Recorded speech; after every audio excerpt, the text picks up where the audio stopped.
all these rejections from the middle Bollinger Band. Resistance we're going to need. If you actually see here, we get a And we'll look for a healthy higher I low. would not don't have be the convinced pullback to to enter a long trade.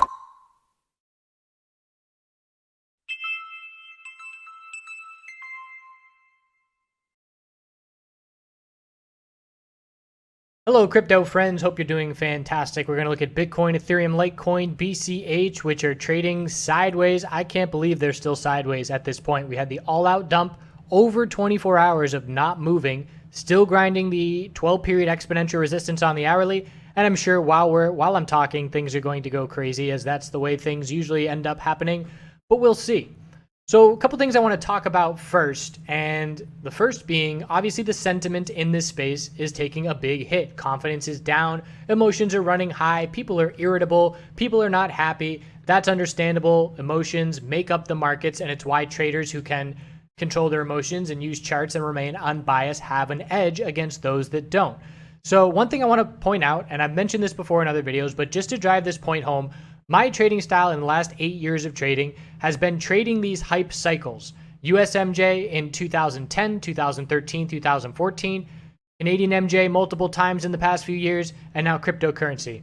And they are constant boom and bust cycles. So you smash it when the hype is there and the opportunity is there, and we do pull back very significantly. And if you go back to the videos back from October and November, I was saying very clearly, we're going to pull back for multiple months in this sector. We cannot keep this up. It is not sustainable. And it was because I had seen it happen many times before. So looking at Canadian MJ, this is WEED. Look at what happened here back on the huge rush in the end of 2016. We saw about a 600, 700% move.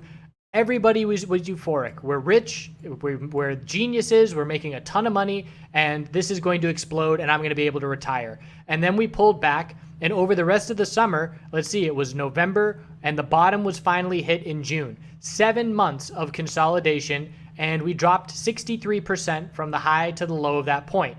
Everybody, the sentiment was crushed. We literally saw, if you looked at it on the weekly chart, we're looking at 3 months in a row of red weeks, literally every single week red. And everybody was so miserable. Why didn't I sell? Why didn't I lock in profit? All of those gains. And it was the exact same thing that we're seeing now in the cryptocurrency space. And then we hit a bottom and the bulls showed back up again in a huge way. And now we're partying all the time as Canadian MJ is giving us huge gains. That's going to stop eventually, and it's going to happen again in terms of significant consolidation, cooling things off more substantially. And again, we have to keep in mind that emotions are what lead to these boom and bust cycles, and that's what's happening in cryptocurrency right now. So a positive spin on it is if you know how to be protective. Obviously, there's people that are holding their bags of long-term positions, and they don't feel good right now. I know that feeling in the pit of your stomach where you feel sick to your stomach. And stop losses have alleviated that feeling for me. I haven't felt that feeling in years because I use stop losses. But for those of us that are being more protective and do have capital and we're just sitting and waiting and being more patient, we're not forcing trades in unfavorable conditions, the bears are having a great time. But if you are bullish and only looking to play bullish, you need to just chill out for a while and not trade, or trade very, very limited and wait. Maybe it's going to be another month. Maybe it's going to be another 8 months that we're pulling back. Nobody knows. But a positive spin on things is the more we pull back now, say we pull back to 5,000, 4,000, the more percentage gains we're going to have once that bottom is hit. And trust me, we will recognize when the trend does change on the daily time frame and the weekly time frame to put the bulls back in control. Back here for WEED, on the weekly time frame, I sent out an email to friends and family saying now's the time to start looking at Canadian MJ and establishing long-term positions as soon as the weekly trend changed. And that was down here in July, and the price down there was in the $9 range, and here we are hitting the 40s. So again, the percentage gains will be there for the bulls. We will hit a bottom. Sentiment and trend will change back to the bulls. We just don't know when that's going to be. We're going to be looking for clues.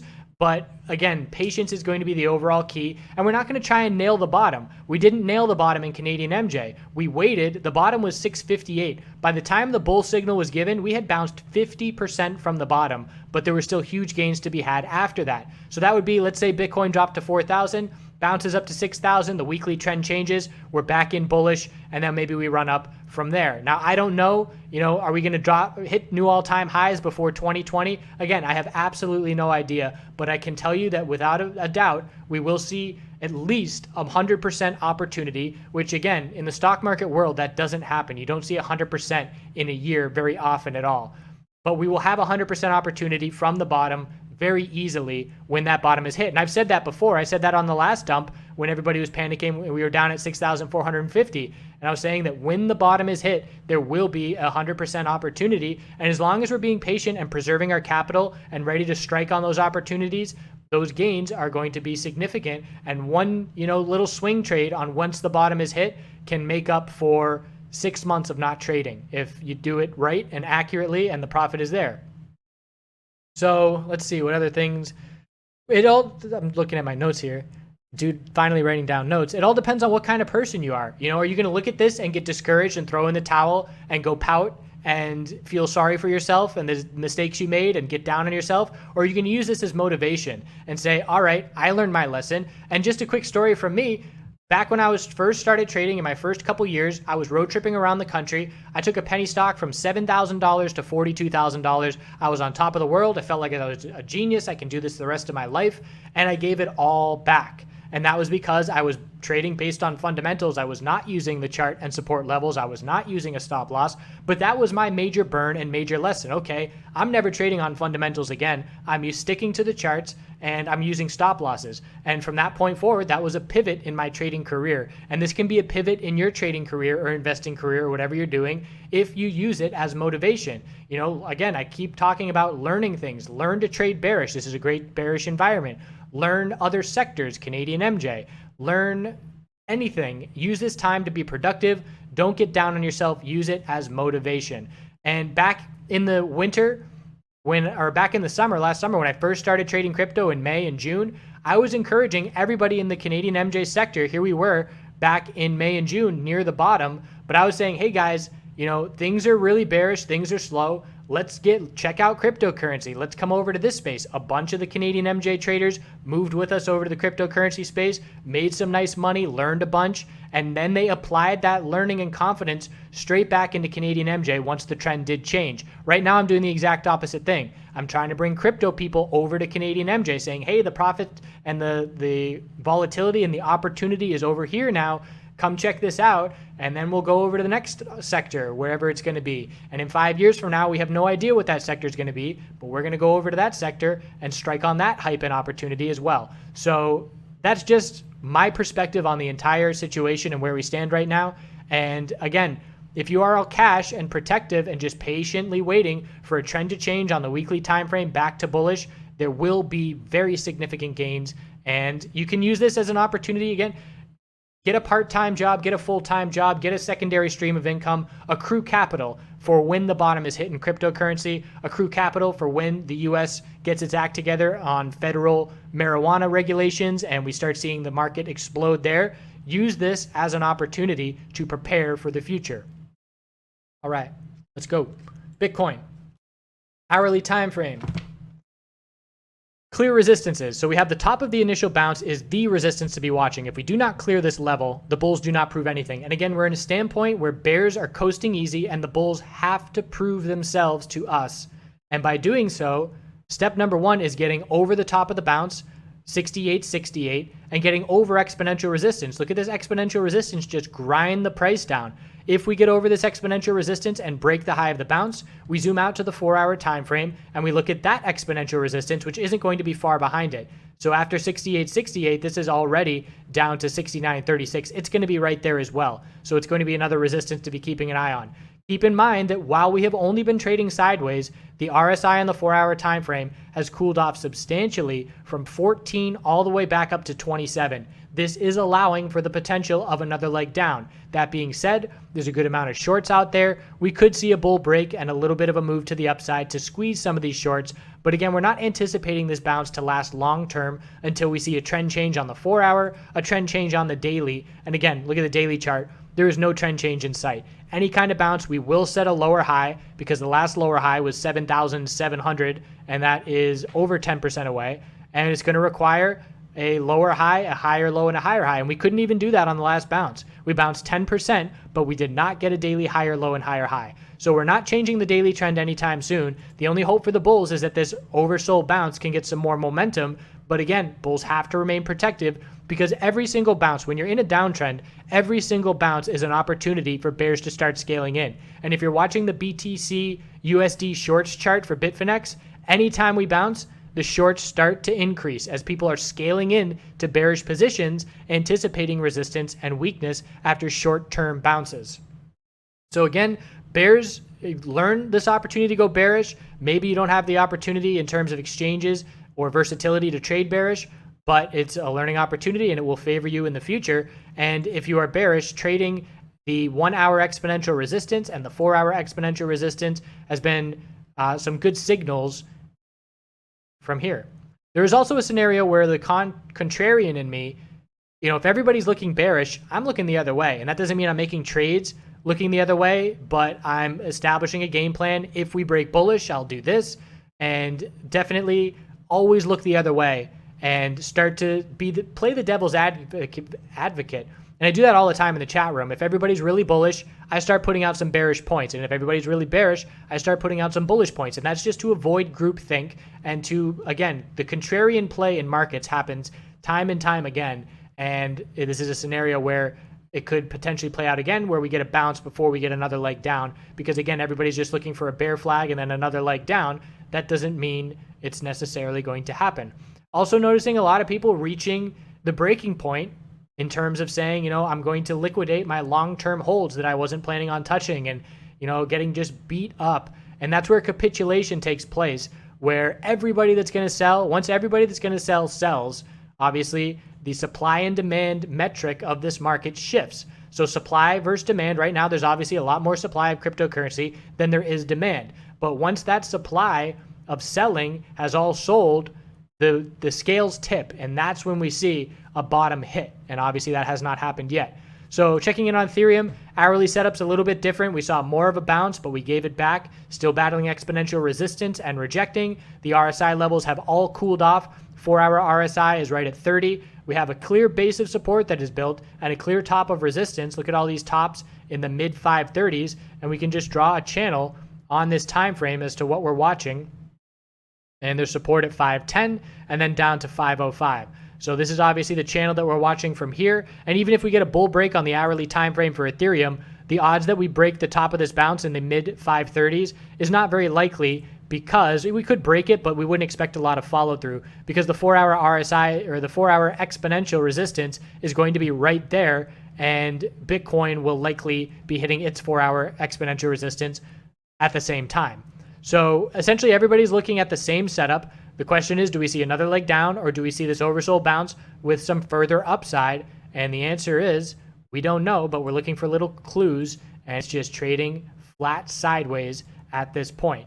So Ethereum, I am still in a very small position right now, and just about break even. My break even point is perhaps the low 520s, but that's taco money. Again, small position and small loss, no biggie whatsoever. And just patiently waiting. If we do drop down to a lower low, I'll go back to all cash, and I will be very patient. I'm shifting my game plan. This 4 hour RSI metric that we used for a year to trigger great entries and great bounce opportunities, it's no longer the same. The market environment is changing. We must change with it. That's where bots and algorithms fall short. We as humans can recognize changes in market environments and change our game plan. You're going to have to go in and tweak those bots manually to get that to happen as well. Machine learning down the road, that may change things. But for right now, the biggest advantage that humans have, in my opinion, is the versatility to adapt to changes in the environment. So whereas, 4 months ago, you give me this RSI, I'm all in. But obviously now I'm not. And that's because we see this sideways trading cool off RSI levels without any kind of bounce behind it. So I am much more cautious, and I am doing other things and patiently waiting. And when the trend changes on the daily time frame for cryptocurrency, I'm easily going to make 100%. And I'm very confident in that. I just have to wait for that bottom, and I have to be very patient. And again, it might be 1 month, it might be a year. I have no idea, but I'll keep checking in on it, and I will wait to strike. Got to know when to take your foot off the gas pedal and when to slam it pedal to the metal. Litecoin on the hourly time frame, clear lower highs continue. Top of the initial bounce, lower high, lower high, lower high. So still grinding exponential resistance. RSI has cooled off on the hourly. The 4 hour, again, it's the price is lower highs every single 4 hour candlestick, but the RSI is climbing up. So it's a scenario where the price is not doing anything, but the RSI is cooling off and creating space for another leg down. All of these charts are on the verge of daily oversold conditions. But again, if we make a clear bear break on a weekly time frame for Bitcoin, that is going to be significant, where we could look for the daily RSI to get more oversold than normal. And we'll look at longer term in just a second after this shorter term. But the top of the bounce on Litecoin, we're nowhere near it. That's up at 109, and we're currently about 3% below that level. And support is down at a double bottom in the 103s. And of course, BCH, wrapping it up, same scenario, clear lower highs. Every single bounce attempt, a lower high, exponential resistance, RSI has cooled off. The 4-hour chart continues to drop. We're close to a little bull break here, maybe a bull MACD cross. Exponential 12-period resistance will be the target in the 960s. And keep an eye out for a clue here, because if we do get this bull break on the hourly, which does look close, Bitcoin may not be far behind. So again, I'm not expecting a huge move, but a little bit of upside. We'll see if the shorts have to cover, and we'll watch the 4-hour exponential resistance as the next level. So longer term perspective, the daily RSI, we're right at bounce levels historically. We bounced here from 7,000. We bounced just from here down when we were at 6,450. We bounced at the most oversold that the daily chart has been in years. That was on the initial dump, and that was because we had no support, and there was a period of price discovery. And so we hit that level. The RSI got down to 25, but at the bottom of the wick on that one day, that RSI was down at 20 on the daily time frame. And you scroll back and you can say, okay, we usually bounce right from 30, right below 30, or right above 30, and it's different. We were in a bull trend all of 2015, 2016, and now we're shifting momentum. It's not as clear of a bull trend. Monthly time frame, absolutely still a bullish uptrend. But on the weekly and the daily time frame, it's shifting a bit. So the RSI can get a little bit more extreme. So if we see another leg down, 25 daily RSI, 20 RSI, it's not out of the question. So keep that in mind as well. And another thing I want to point out is Ethereum on the weekly chart is very, very likely to form a higher low. So where Bitcoin and Litecoin are breaking their weekly higher low supports, potentially, Bitcoin still holding, Litecoin already broke it, but Ethereum is very, very likely to form a weekly higher low. Bitcoin could drop down to 5,800, and we'll still likely see Ethereum holding this recent low of 360. So we are still going to anticipate a higher low on this weekly time frame, and BCH is the same. Again, I keep pointing out how ETH and BCH are similar, and Bitcoin and Litecoin are more similar to each other. They're almost pairings. And same thing, BCH, we have a lot of space before we get down to 603. We can drop over 50% from where we stand right now to get down to that level. So take another 30% off the price. It's still going to be a higher low on the weekly, and that's something to keep in mind, that the weekly setups are different for these two pairings. That's all I got. I appreciate you watching. Continue to do good things. I haven't been doing a whole lot in terms of getting out much. I worked all weekend on charts and MJ names and setups and all that. But in terms of doing good things, going to a wedding, which is going to be pretty much a high school reunion, looking forward to that this weekend. But rather than getting a toaster or a whatever gift you get people at weddings, I'm giving him cryptocurrency. And he's probably going to get a decent entry. And I'll probably hold off on when I give it to him by waiting to buy when things are pretty oversold. But it's something that I'll just tuck away, or I'll give to him to tuck away to save for an inevitable child at some point. And again, who knows? That's, I would rather personally have, let's say, $500 of a potential investment that in a decade could be worth thousands, rather than a toaster. So I appreciate you watching, and we'll see you tomorrow.